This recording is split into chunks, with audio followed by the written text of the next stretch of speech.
Hello again, friends. Thanks so much for tuning in for another Accent Quickie. I'm your host, Kelli Ruttle, an actor and speech coach currently living in New York City. Today's accent, Scottish.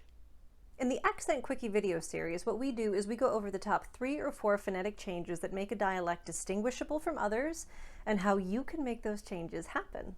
People who find the Accent Quickie videos useful are actors who have only a short time to prep for an audition, someone who might be interested in studying the dialect, but they want a little taste or preview of it first, or in today's case, someone who might want to fine-tune their rendition of Sons of Scotland before the next keg party. Whatever brought you here today. Welcome. Let's get to it. To start off, I want to point out that there are varying degrees of the Scottish dialect, with Broad Scottish being on one side of the spectrum. You land in Scotland and they're going, "Doodle keep any feel right?" Oh yeah, right, eh? Fuck you, fuck like burn the bullets, that's it, kept up in your neck of it. And Scottish English being on the other. The goal, the objective of economic policy should be collective well-being. How happy and healthy a population is, not just how wealthy a population is. When James VI of Scotland became King of England with the death of Elizabeth I, he moved his court from Scotland to England, specifically London, because England was the richer of the two countries. And with him came a small handful of Scottish poets who, once they got to London, they started to adapt to the language styles of the English court. And they took some of those language styles back to Scotland with them, hence the varying degrees of this spectrum. This video focuses more on the Scottish English side for performance purposes.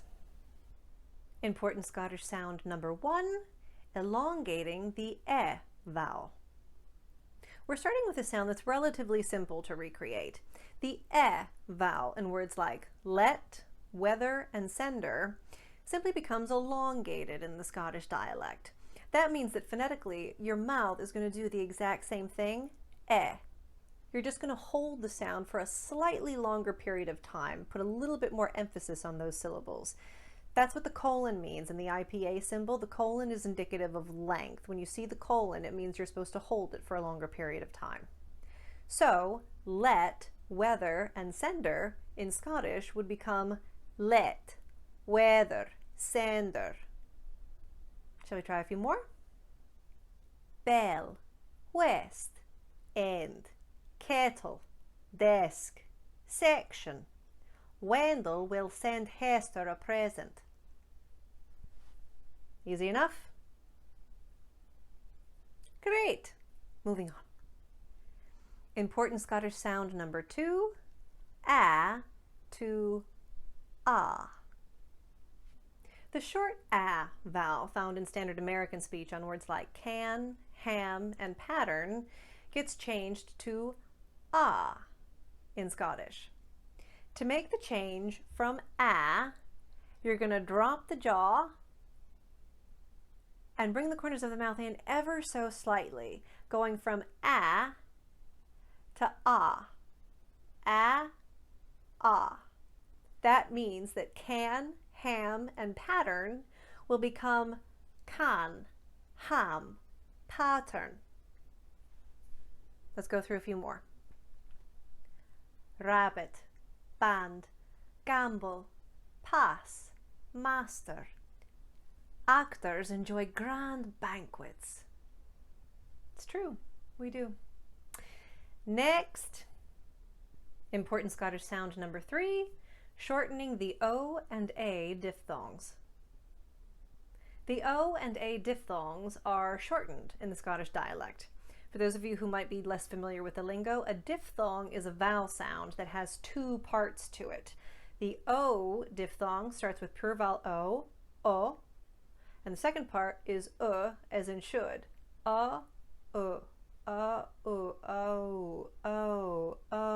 See, there's movement in the vowel sound. A starts with the e vowel in let that we covered before, and the second part is I, as in bit. E, I, A. What does that mean in Scottish? That means the O diphthong becomes O. And therefore words like boat and so become boat, so. See, there's no movement on the second part of that vowel sound. Likewise, with the A diphthong, it gets shortened to E. That means that words like hay and tailor become hay, tailor. See, there's no movement for the second part of the vowel sound. Let's try a few more for both of those diphthongs. Coat, road, lonely, soldier, enclosure. Jerome went home to Rome with Joan. Say, way, stay, obey, betray. Elaine and Nathan were both late for their date. And for fun, let's do one more. Important Scottish sound number 4, the dark L. The Scottish dark L has a heavier and richer sound to it and is placed more towards the back of the throat than a standard American speaker. I'm going to turn my head profile just a little bit so that you can see better. As a standard American speaker, when I make my L sound, my tongue is touching the tips of my 2 front teeth, right? Leaf, let. It's almost as though my 2 front teeth are the springboard for the sound. But with the Scottish dark L, the springboard almost feels like it comes from your tonsils. Leaf, let. The tip of my tongue does not touch my 2 front teeth when I make the Scottish dark L. Where it's touching is the palate of the roof of the mouth just behind, and that's what helps the springboard of the dark L. So here, let me do a little back and forth. Standard American first. Leaf, let. Scottish dark L. Leaf, let. Let's try a few more.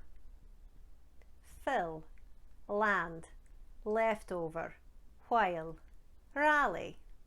11 benevolent elephants. Great! You now have a great head start on mastering the Scottish dialect. There's a chance you may have heard me make some phonetic changes today that we did not specifically cover, and that's because there's more changes that you can learn. If you were interested in studying the dialect further, or if you had any questions about what we covered in today's video, you can always reach out to me at speakthespeech.net for more information.